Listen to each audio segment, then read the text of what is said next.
codsaday inaan af Ingiriisi ku hadlo una soo dhaweeyo dadka inoo yimid.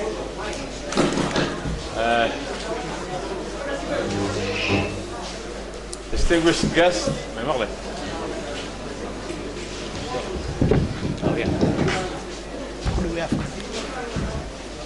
Your Excellencies, distinguished guests, friends, delegates, writers, journalists, all protocol is observed. I would like, on behalf of the government of Somaliland, its president, and its own people, I would like to welcome you warmly to this event.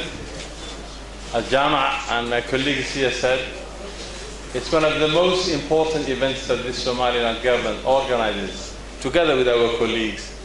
One is a year. I would like first to thank those who have organized this event. I would also like to give full support to the list of the people who have supported this program.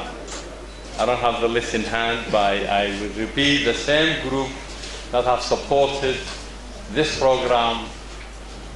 We're very grateful as Somalilanders for your support, for the resources that you have given to this meeting and to this conference, for your intellectual capacity. And I would like also warmly to welcome those who came from outside, from Malawi, Uganda, Kenya, the UK, and the other countries that were in the list. It's a major event for all of us as Somalilanders. And we do appreciate your attendance and your participation to this conference.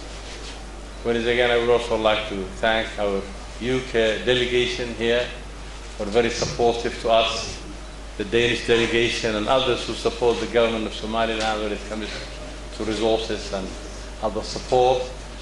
And I would also like to recognize the leaders of the parties, the presidential candidates, the members of the parliament, and others who are good enough here to be with us today. I think this is an event that we all need to support as Somalilanders. We need to praise our colleagues who have organized it, Jama, Ayaa, Dalmar, and all of those volunteers who are actually supporting this event. I want to say, on my own behalf, and on behalf of the government of Somaliland, we appreciate your efforts, and we are very grateful for the support that you have given to this country when it comes to cultural issues. You have our full support. We thank you very much, and we are always with you, all of you. Thank you very much, and it's good to see you all. Thank you, John. Thanks.